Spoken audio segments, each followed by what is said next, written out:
Welcome everyone, I'm Broseph and I'm going to explain to you how to master Asol on patch 16.3. I've played almost exclusively this comp in the last 10 games or so. I've done very well, both on ladder and in the Box Bash tournament that you may have seen, the self-proclaimed Dragon King, and I'm going to tell you about how I win on this comp. So first of all, why you play Asol? This is updated as of a few hours ago, and Asol wins most of the games in the game. Some other comps can win like Vertical Ionia or Vertical Void or Demacia Lux or Brock, but most of the games are won by Asol.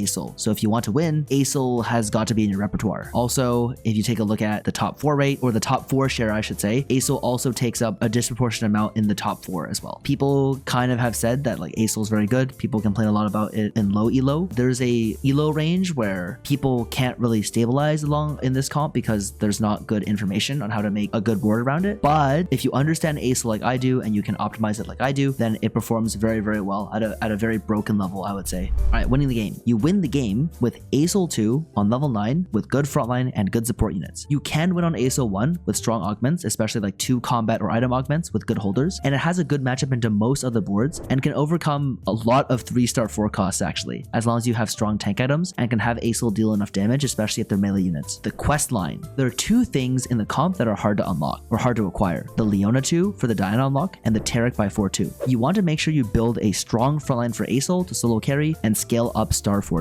In the early game, it's best to have at least one JG Nasher component. Having a sword is bad, and it's also better to play this comp if you don't have a better or more consistent opener to play. I often make 10 gold on 1-4 and gamble for an econ augment if I have it. A heavy econ augment means it's very good to play this comp. So if you see something like one of these augments, Patience is a Virtue, Honor Roll, Calc Loss, Savings Account, Ticket, Upward, or Expected, these are all very strong, heavy econ augments that are very good for the comp. Some lower econ augments are also good, but you may need a second econ augment on 3-2. So for example, Epoch, Trade Sector, Clutter, they're like a little bit lower gold in comparison. And so if you feel like you don't have enough gold, especially if it's a silver augment first, taking another augment for econ on 3-2 can be a good idea. All right, on stage 2, low econ augments require loss streak. So like Priz Ticket, Comeback Story, if you happen to take that one, most silver econ augments really want you to loss streak. Higher econ augments incentivize you to save HP because you have enough gold anyway. So for example, Savings Account and Hedge Fund want you to have HP, and that will help you win the most. Either way, make econ intervals aggressively early and try to rush JG Nasher, and loss streak helps with Carousel Prio. Leona with Bow, Belt, Rod, Glove is a very good pick because it helps accelerate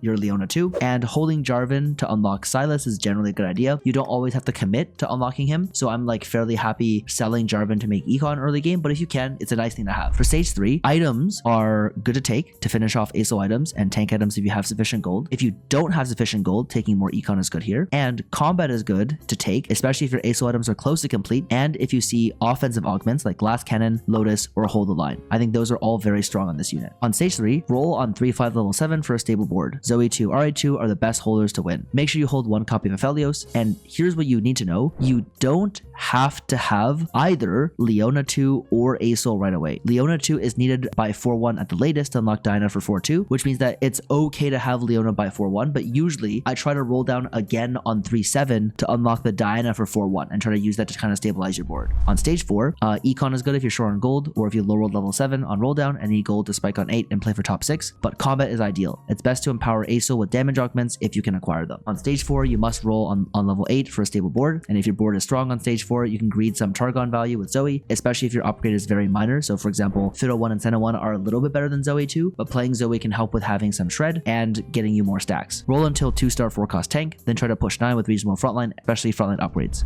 Late game, your board will always be Asol, 2 Piltover, 2-star tank, and 2 Arcanist. The units that are strong and flexible are Diana, Taric, and Leona. If there's nothing better to play, you usually keep them on your board, especially the Taric and Diana, and you always sell Aphelios. The moment you unlock the Asol, you instantly sell Aphelios and play better units on your board. You can cap on strong endgame boards such as Senna, Fiddle, Shyvana, and Silas. So your level 8 board usually looks something like this. Hitting a Skarner is fairly good, but these units are very common to play. On your level 9 board, you can play these units to improve the power of your board. You can even like sub out the Braum for one of these, and typically you try to cap on the Fiddle and the Senna. Yeah, that's pretty much it. You cap out on Fiddle and Senna. In terms of Asol items, you need JG Nashers. The last item is also preferably Nashers. If you have JG Nasher, that is the best. If you don't have JG Nasher, you can make any one of these items and use it as a placeholder, and then try to acquire Nashers later into the game. Tank items, Gargoyles is cool for unlocking Skarner, Spark is good for Shred, and then either Bramble or Declaw are very good depending on what type of lobby that you have. For miscellaneous items, TG is fairly good. So TG BT is a fairly good item to put on either Diana or just like Fiddlesticks or Shyvana. It's quite valuable, especially later into the game. For flex units, the rest of the items tend to just be whatever you can get on Diana. I build BT fairly often. I build GS fairly often because those are items that kill swords, and it's very hard to make other items out of those swords that are actually valuable. I like to have Void Staff, Spark, Morello, or Red on the Diana as well, just because she's a very good applier, especially with Leona on the board. Positioning. Asol wants to go in the middle. Diana wants to go either here or here. Here for left side, here for right side. Flex units. Flex units, they can go... Rom just kind of goes anywhere. If he's your main tank, you actually usually want to put him in the center so that he can tank from both sides. Skarner does a similar thing. You can just put him center, tank on both sides. Silas usually goes near center or near the edge, depending on how strong he is. If he's very, very strong, then like putting him on the edge next to like a reasonable tank can be good because he can beam the other side. He can stun this side, so it's fairly useful. Fiddlesticks always goes in top left or top right, usually on the same side that your Diana is in order to like maximally damage one side of the board. And that's the guide. Best of luck playing your Asol games. Follow and subscribe for more.